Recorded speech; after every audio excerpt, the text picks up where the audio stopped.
Hi, Miss Griswold. Hi, Miss Stradmeyer. How you doing today? I'm doing well. How are you? I'm doing well. How was your long weekend? It was nice. I hope everybody enjoyed their Memorial Day. I hope so too, and I hope they were able to get outside with the beautiful weather. I know. I feel like thank goodness we're finally maybe over the hump where we'll have our summer weather. I know. I'm ready for the warm weather. Me too. Maybe I can record outside next week. Yeah, I was thinking the same thing. Maybe sit out on the deck for a little bit. Yeah, get a little fresh air. Yeah, that would be nice. Alrighty. Well, I'm so excited because if I'm thinking about this book, Miss Griswold, we've already read all of this chunk and we only have a little bit to go, which is perfect since we only have a little bit of the school year left to go too. Yeah, that it's been so good so far. I'm like really excited to see how it ends. I know. So we ended off learning about Francesca Maeve. And then, so basically some of the questions or the wonderings that we were having are kind of starting to get filled in about the neighborhood. So hopefully we learn a little bit more about how she grew up and then we can put together all the dots. Absolutely. I'm looking forward to it. All right. Chapter 38. As for me, my reputation grew. Hadn't Maeve's wish come true in the heart of a wish tree? Didn't that mean anything was possible? Of course, as Squibbles often reminded me, I'd had nothing to do with it. This isn't a fairy tale, Red, he would say. But people are full of longings, and decade after decade, the hopes kept coming. A blessing and a burden it has been, all those wishes for all those years. But everyone needs hope. At long last, I stopped talking. Once the words had spilled out, it was like trying to stop the wind. In the silence that followed, I felt as if the whole world was holding its breath. I'd broken the rule. Stephen and Samar still stared, open-mouthed, at me. They looked as rooted to the ground as I was. Neither had uttered a sound while I'd told my story. The front door to Stephen's house opened. "Stephen," called his father. "What the heck are you doing, young man?" Stephen leapt to his feet. Here I come, Dad. Night, Samar. Stephen, "A night, Stephen," she said. Stephen dashed toward the porch, but stopped halfway. He spun around to look at me. "Thanks," he said in a quizzical voice, using the same tone he might have used if Bongo had just made him pancakes. The door slammed behind him. Samar stood, holding her blanket to her chest. "I know I must be dreaming," she said. She headed to her own porch and eased open the door.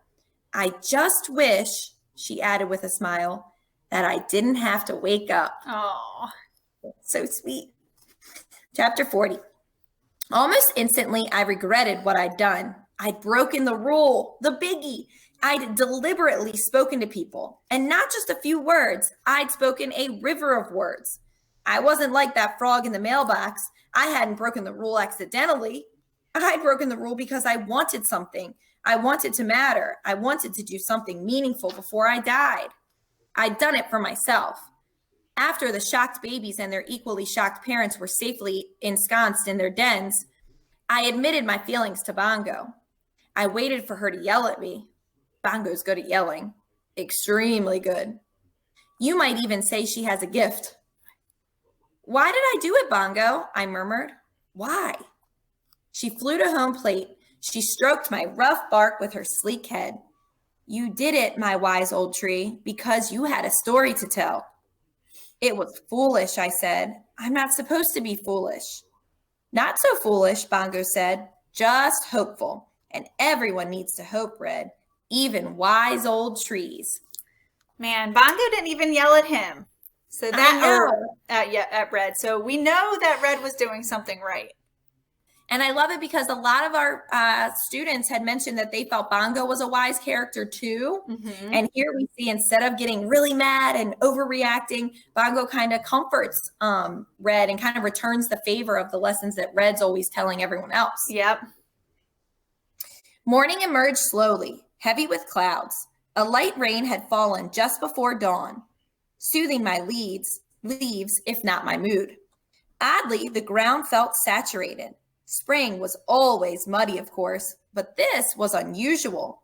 It would make for a messy wishing day tomorrow. An early rising old gentleman with a bamboo cane approached.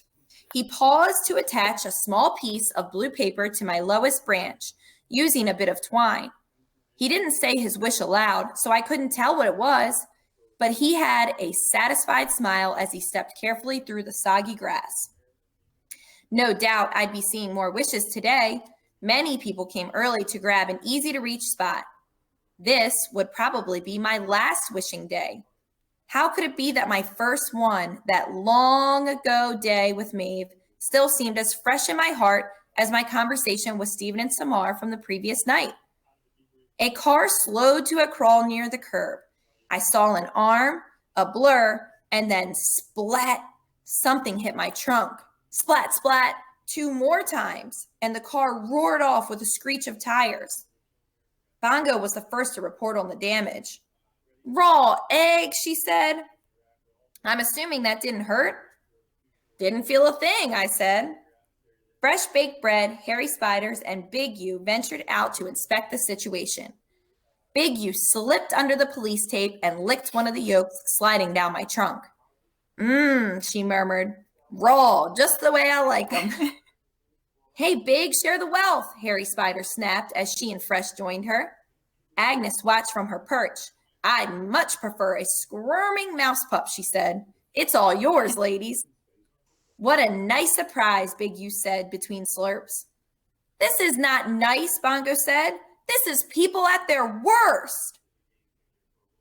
It's interesting that Bongo's saying that too. I know. I was thinking the same thing.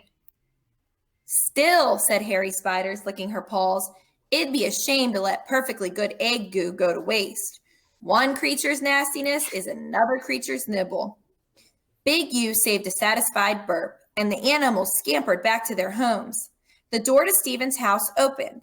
He walked over to me, saw the eggshells scattered like puzzle pieces, and scowled. Samar was next. A backpack slung over her shoulder and books clutched to her chest, she leapt over a muddy puddle and joined Stephen. Jerks, he muttered, gesturing toward the egg remains. Sorry, Samar. But Samar held up her hand. Stephen, she said in a low voice, last night. Stephen nodded ever so slightly, his eyes locked on me. Last night, he repeated, as if he were speaking in code. The tree. The tree. You heard what I heard? Samar asked. I did.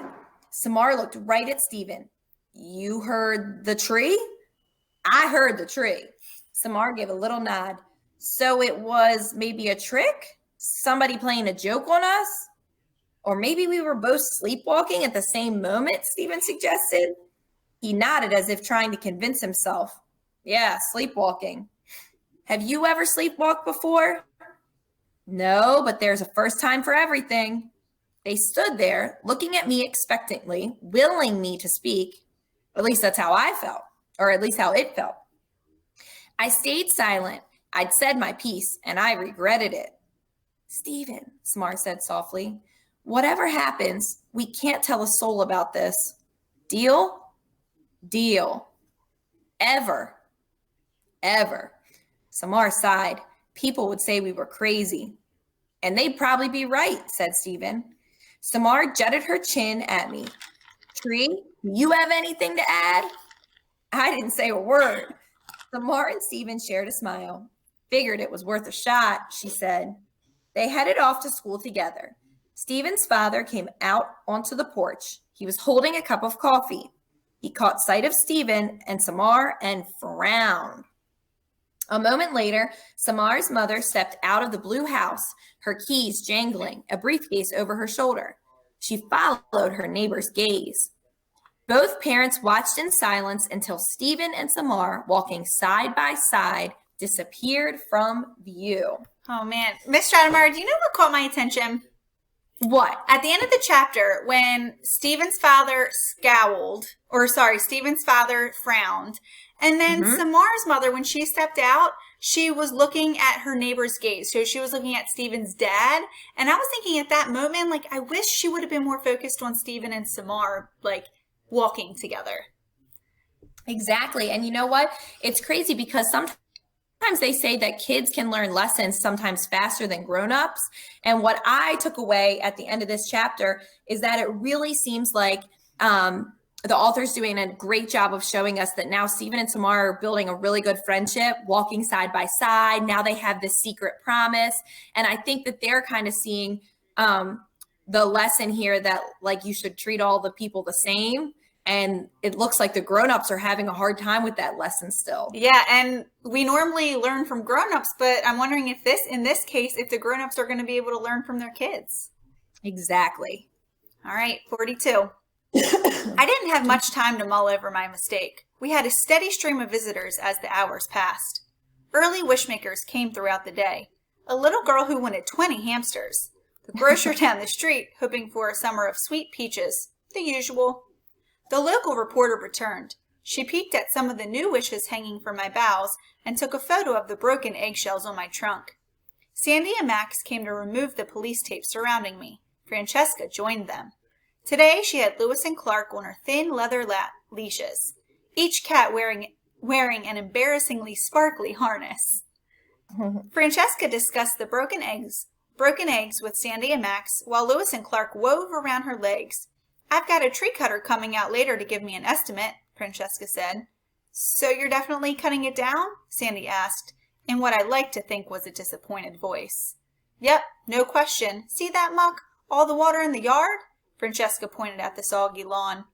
Plumber told me this dang tree is plugging up some of the pipes. Least bit of rain in the yard turns into a giant mud puddle. Still, people are going to be sorry to see it go, Max said. He reached for Clark's leash and tried to unwrap Francesca. I know, it's a good old tree, but sentiment doesn't pay the plumber. Sandy grabbed Lewis while Francesca attempted to unknot herself from the leashes. What about the animals and birds that live in that tree? She asked. Ah, that's where I'm using the old noggin, Francesca said. Every year, the possums and owls and such vacate the premises on wishing day. Strangest thing, it's like they know what's coming. She hopped over the web of leashes. Suppose they don't like being disturbed. In any case, I'm hoping the cutters will come late tomorrow afternoon. Most of the wishing will be done by then. What will you do with all the wishes? Sandy asked. Put 'em in the trash when no one's looking. That's what I do every year. Whole thing's nonsense anyway. Max and Sandy looked at me sympathetically. I know. I don't have a sentimental bone in my body. Francesca paused to address the cats who were yanking in her opposite directions. If dogs can do this, why is it such a challenge for you two? She turned her attention back to the police. But it's time. More than time. Well, we're going to swing by tomorrow. Keep an eye on things. No lead on the person who carved that word. But with the eggs and people just generally riled and the cut down, Sandy shrugged. Couldn't hurt to have us keep an eye on things. Thanks, Francesca said. Not necessary, but I appreciate it. Lewis and Clark caught glimpse of Bongo and lunged for my trunk. Whoa, you crazy felines! Francesca cried, reining them in. They hissed at Bongo. She spread her wings menacingly and let out her most ferocious call. Lewis and Clark retreated for the safety of Francesca's arms. Once again, she was a tangled knot of leashes and cats. Sandy smiled. Maybe leave the cats at home tomorrow, Francesca. 43. That afternoon, I met my executioners. Not having teeth, I've never really understood the fear people seem to have of dentists. I've overheard conversations where the words root canal and cavity were used, but in tree world, those have different meanings. After seeing the tree cutters and their equipment, I understood. When a truck carrying powerful chainsaws along with something ominously called stump grinder shows up, well, you know you're in trouble. Mind you, an arborist is a great friend to trees. We need our limbs trimmed just the way you need to cut your fingernails and hair, although for us it's only once or twice a year, and it's called pruning. I always feel especially elegant after a good pruning. But pruning is usually done with special shears that look like giant scissors or with a small log on a long pole. Stump grinders are generally not part of the plan. It didn't help when 3 men wearing orange hard hats went to Francesca's door and announced they were from Timber Terminator's tree service. Oh no. I'm going to make a deposit on those silly hats, Bongo muttered. No, Bongo, I said, although the idea was tempting. Let's wait and see what's what. Maybe they're just here for some pruning. You really are an optimist. Francesca walked the men over, this time without Lewis and Clark, and they discussed costs and timing. That's right. They talked about cutting me down, even as they enjoyed the shade for my lovely limbs. Talk about insensitive. One of the men, he introduced himself as Dave, climbed a ladder to inspect my hollows. Agnes, Harry Spiders, and Big U eyed him warily, ready to defend their babies. You've got some critters here, ma'am, he reported. Yes, I know, Francesca said. Every year like clockwork. Bongo flew up to a spot near Agnes. Just one deposit, she said under her breath. That's all I'm saying. Situation like this, we generally advise cutting in late fall, less likely to disturb any nests. I've got that covered, Francesca nodded, hands on hips.